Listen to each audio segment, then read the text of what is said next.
Welcome to Authentic Living with Roxanne, a place where we have conscious conversations about things that really matter in our lives. And now here's your host, Roxanne Derhodge.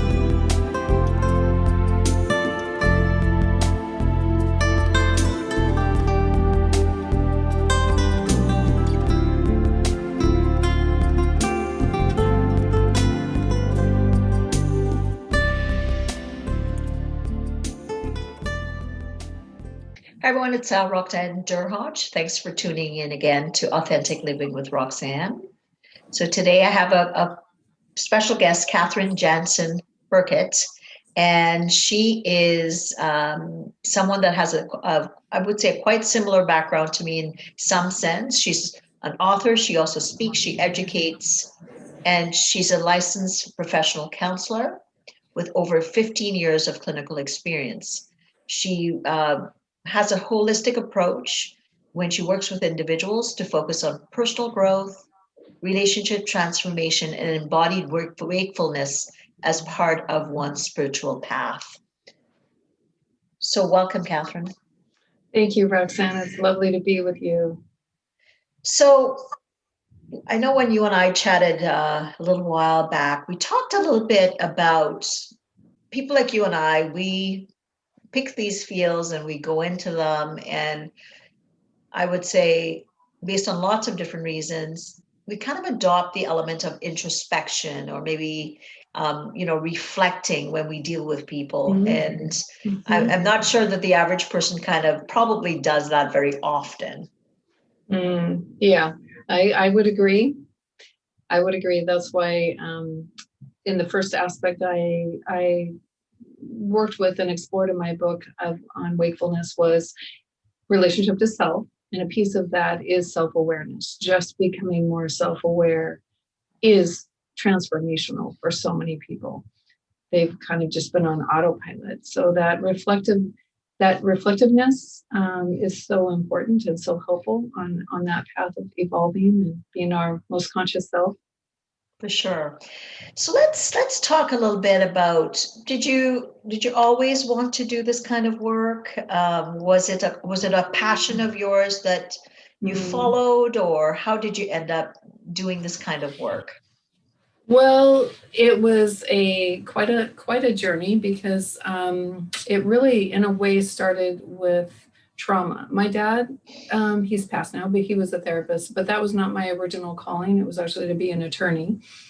But through the divorce and a way that he left, although he and I repaired greatly the damage that had been done, I kind of imploded at 16 years old. So I attempted suicide, thankfully, obviously did not complete that, and left high school, moved to San Francisco. But a piece of my journey was food addiction. And so once I realized, okay, I want to come back to Oregon, where I was from. San Francisco was lovely. And really, I kind of got out of Dodge and I started to heal. On the way to become an attorney, you can get a bachelor's degree in anything. So I'm like, well, I really want to reclaim my body and my health. I'd always been healthy before what had happened. My pain was kind of manifesting again in food addiction. So I was quite heavy. And so as I went down that road, health just was so important to me. It became my career, and then went further to become a master's degree in public health. And I worked in that field for itself almost 20 years, 15 to 20 years. So it was at 39, actually, when I was on a personal retreat, that I kind of got the call from the universe, be a therapist. And so it's like, whoa, that involves a whole nother master's degree, and I already have benefits, and I'm raising children, and it wasn't convenient, but it's been incredible. So I was very much in love with public health, but it was time to do something different. And this really came through, and my partner was great about it.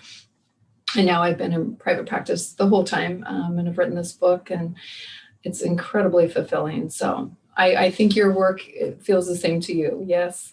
Yes, and I probably took a different path than you. I started at 21. I got into psychotherapy at 21 because, when I went to school, when I grew up in Trinidad and Tobago in the Caribbean, I saw some dysfunction with my parents' marriage.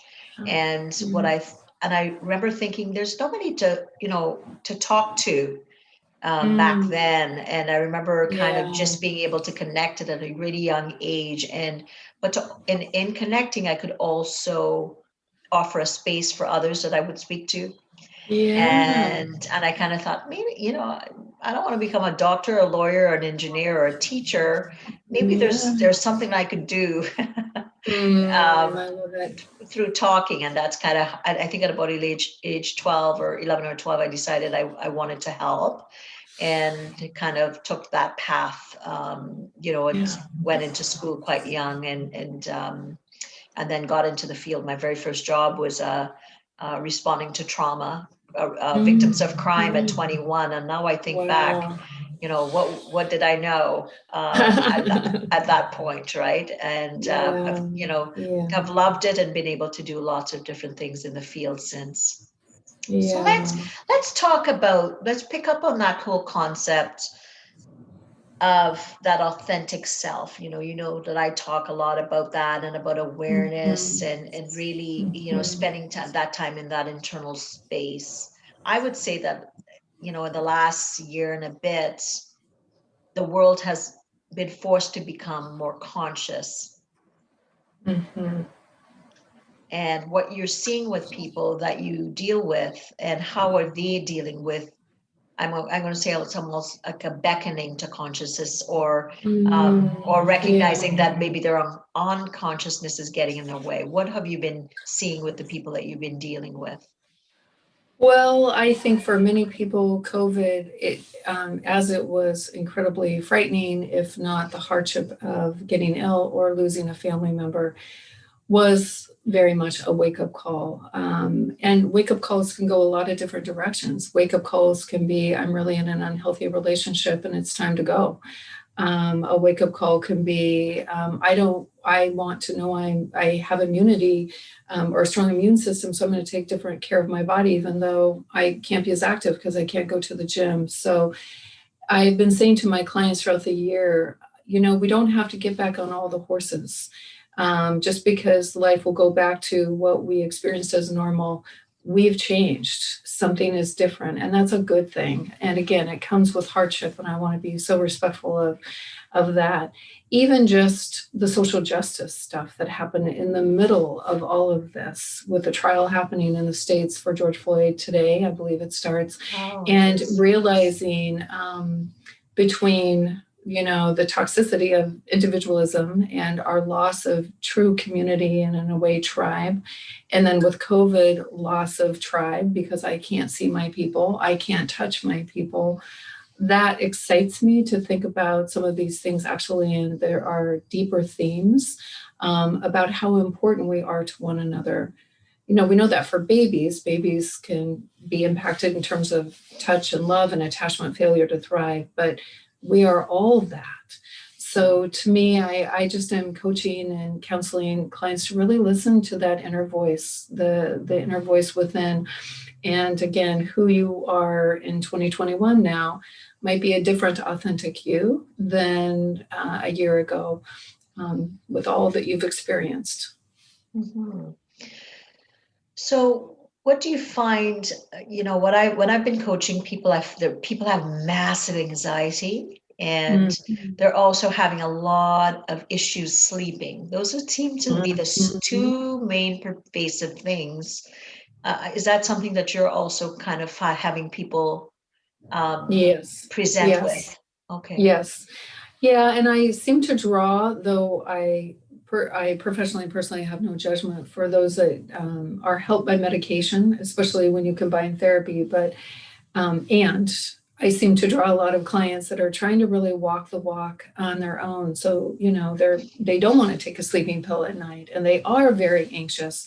And a few deep breaths doesn't always do the trick. They practice mindfulness, they've done a little meditation, so that's another piece in my book, and it was so important. That's the second chapter of my book, is freedom from the mind, because anxiety is so driven by an anxious mind and thoughts we believe and rabbit holes we go down. So that's a tool that I really work with right away, even if somebody doesn't present with anxiety, to make sure they have a sense of how to work with that part of their humanity, so that I am not at the mercy of my thinking, with all the wildness of that.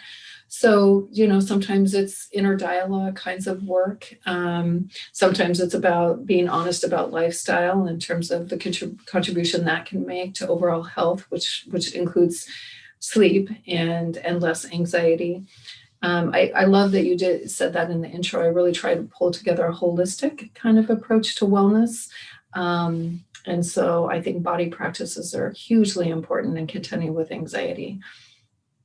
So let's talk a little bit about that, because when I got into the field years and years ago, the concept of the somatic, which is basically for people that may not understand that concept, something that we live with and deal with and teach people all the time. But the somatic back in, goodness, in the 1980s, I think maybe in certain Western parts of the world, Eastern parts philosophies, Western parts of maybe the US were more in alignment with that. Yes. Yes. And and we've come along so much, and I know you and I talked a little bit. That I've done EMDR, which is a body therapy, for years and years and years. And then you kind of look at what's happened, with people not sleeping, not being aware. I think in 2020, my sense is that it's almost like, if you had some bad habits, it became a bit more exponential, in that I could probably kind of get away with it, but being locked in, being worried about people dying, being worried about, what really is happening in the world. Like you said, all the civil unrest, that's a lot for the average person. Yes. All of us, Yes. like me included. Yes. I would say to people, yes, if anybody tells you you're not stressed or anxious in 2020, I'm going to say, do you have a pulse? Because we all will go through heightened levels.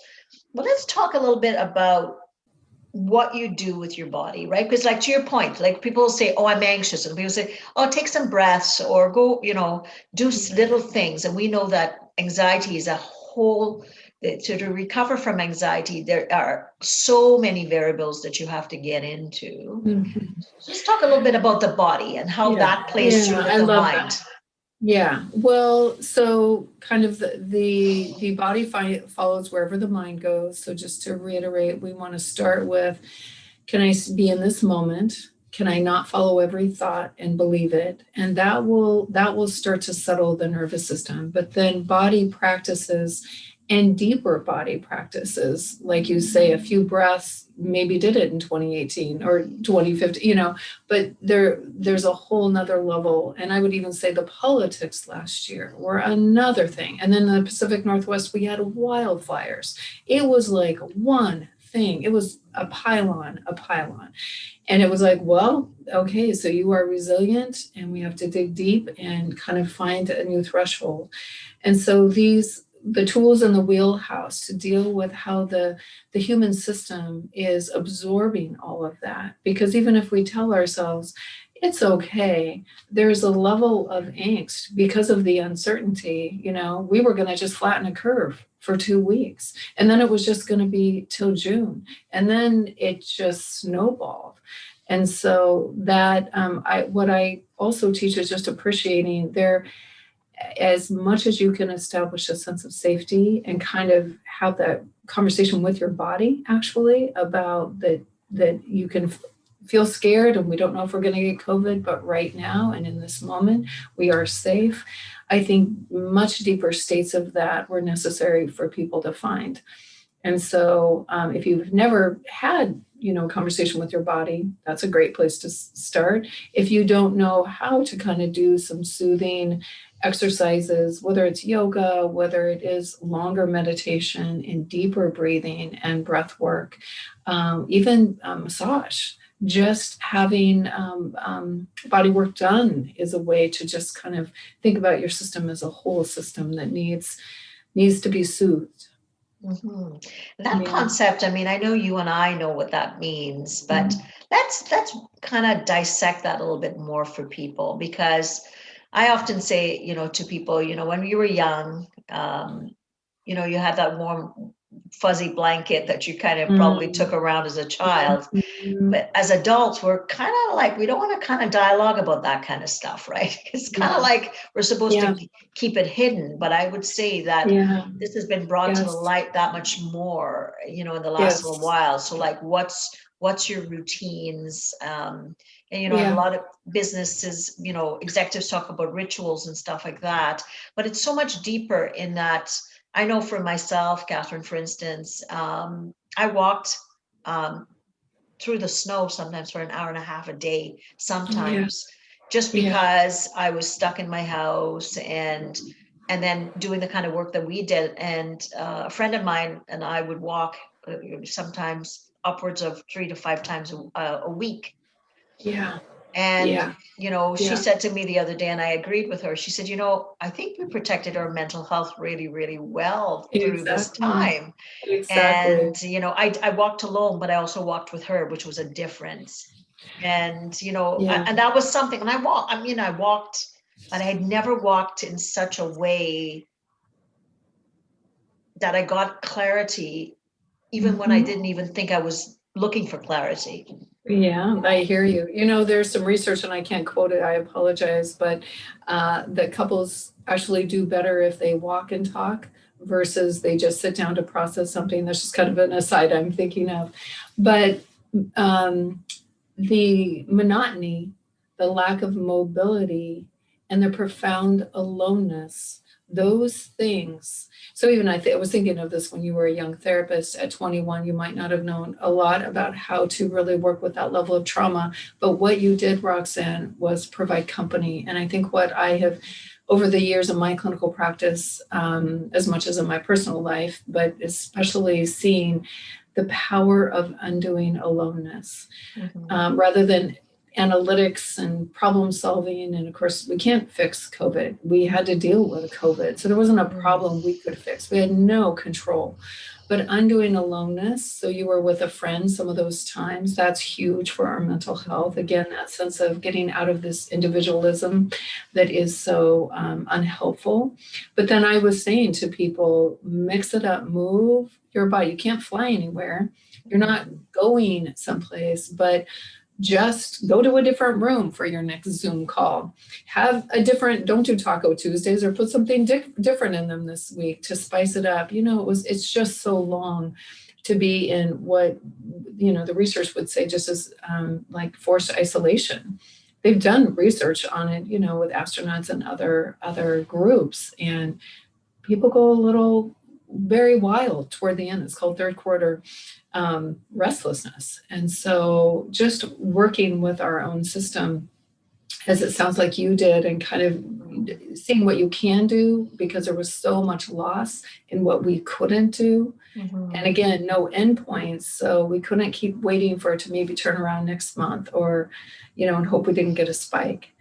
Yeah, I think people understand their mental health. I was saying on a podcast a year ago, yes, we need to prevent a public health crisis, but we also need to prevent a mental health crisis. I absolutely agree. And, what I've seen is that, situations that people were struggling with before COVID, if they didn't really come to terms with it and really almost sit with it at a deep, deep level, those behaviors have gotten, unfortunately, gone in the wrong directions, where their coping strategies have gotten more defective or dysfunctional. Exactly. Yeah, there's, the suicide rate is up, as you well know, or may have talked about on your show, but just the love, people have gained weight, they were eating, they weren't moving, the alcohol use and abuse has gone up. And so it's a time to kind of shake off those coping strategies, and again, maybe use this time as a return to normal, kind of doubling down maybe on the commitment to one's health, mental health, and physical health, as we go back into having a lot of choices. But yeah, COVID lifted, the veil's lifted. We saw really hard stuff. We saw amazing stuff. It was kind of, there was nowhere else to turn, because like you said, it was kind of that deeper quieting that one had to do because of just how still life was. Right. And even if you try to escape, the reality is, you can't run from yourself, especially when you're physically. I don't care if you lived in a mansion That's or if right. you lived in That's right. a 2x4 room. For the first time, I think a lot of people are recognizing the diversions, which there's a lot of healthy diversions as well. Yeah. We couldn't use that to get some of the benefits that we used to in the past. That's right. Yeah, I think it's, again, a relationship. I like to say these words, who are you? And is your life, your body, and your relationships, are all of those a reflection of who you are? So if I am self-loving, then what I put into my body is loving. And I exercise, but I don't exercise. And if I'm stressed, maybe that bath or the walk or a call to a friend versus a beer or a glass of wine or vegging out on too much screen time. Like it almost, it has forced so many people to have to face, like you said, their low hanging fruit of these were not great habits, but they were more in moderation until this last year. So again, that's a good thing because it's like really facing, not that many people feel like their life is soon to be over, but in a way, we're all on borrowed time. So, both for longevity and vitality's sake, what is your relationship to that part of your life? How you take care of yourself or don't? Yeah. So let's talk about the book and Okay. the concepts. And I'm going to assume that this book would have, would been valuable to a lot of people because I think, a lot of people are looking for direction. They're looking for a deeper connection to themselves and to the world. And like meaning and purpose, I think has been brought, I know in my life, it's been brought me more to thinking about, okay, I know why I'm here. I know what I've done. I know what I love, but what now? Yeah, exactly. Well, I split the book into two parts, the inner world and the outer world. And I really believe in my own journey and in very much of my practice, change comes from the inside out. So I defined the sense of self as not the ego self, not just the individual human self. We are human, but something more. And I left it just as a kind of a state of presence, connection to something bigger outside of me. Some people would call that God, other people would not call that God. I really steered away from that because that wasn't really the point. I think we all can have that sense of what sources us is us, that this incredible, powerful energy that we are, that animates this human body of you and I, for example. So, but so many people when they think about a relationship to self, it's a very dangerous, very negative, very critical. So my first foundation of the book is establishing who am I? I'm something, I am not just my individual self, but connected to something larger. And it includes my intrinsic worth, which is a huge piece of my clinical practice. Many people don't really embody intrinsic worth and intrinsic belonging. So I had to set the tone of the book of who is this river that is Katherine moving toward this ocean, which is the vastness that is the source of life. Right? And then I went to the mind, the body, mindfulness, embracing death and dying. And then in the outer part, relationships, finding your way in a troubled world. I believe we're connected to nature and we're part of nature. So I actually have an aspect on nature. And then for those that don't have an assigned religion, but they really identify as spiritual, just some ideas about finding one's own spiritual path. But what I did, Roxanne, is I put in practices because a lot of these ideas are great ideas and I'm not the first to present them. But how do you go from not having intrinsic worth to having it? We have to change our brain. That's neural pathway work.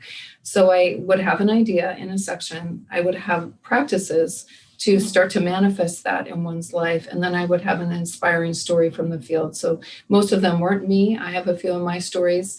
Many of my clients, of course, with their permission and not their real names. A few of my children are in the book because I felt like I needed to say this is real. actually somebody really is doing this.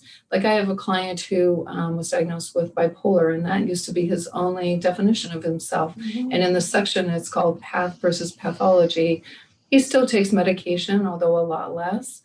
But this was a way to wake up to, this got me to therapy and has been part of my path, but a very different kind of way to hold it as his. So that's a very long description of the book. No, but there you go. it sounds fantastic, because I would think that, because like with all of us, like for instance, I'm using my walk again, but I remember when I would go on my walks, the first 45 minutes, nothing would kick in when I was on my own. But the latter part of my walk, I would, so I would maybe be reflecting on something, maybe, right? And then I would get a voice, a deep down. I was like, okay, is this me? Is this me? Is that?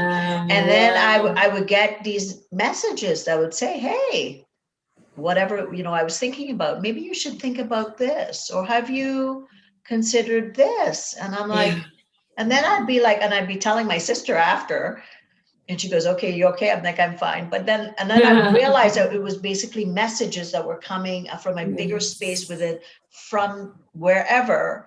And I could formulate after, not when I was walking, but after I came back, and maybe I kind of thought about it after. I'm like, wow, this is something that maybe not consciously been recognizing that I've been thinking about, but it's maybe something that's been in my space. Yes, And exactly. and I was trying to capture it. This is me now, because I'm like, okay, I like that, but guess what? It wouldn't come when I wanted it to come. Right. Well, see, what I'm hearing that I love is the sense of emergence. So something came from deep within or beyond, or both, however we want to language that wasn't your mind trying to problem solve and analyze and think your way there.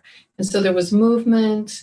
There was some time. You didn't try to have this happen in 7 minutes. It was even after 45. There was a patience in that. And then it arose. And that is how truth, that is how our own inner wisdom, that is how our own inner guidance happens. And so I really love that you're sharing that, to take the time and create the space. There is so much internally that is available. Yeah.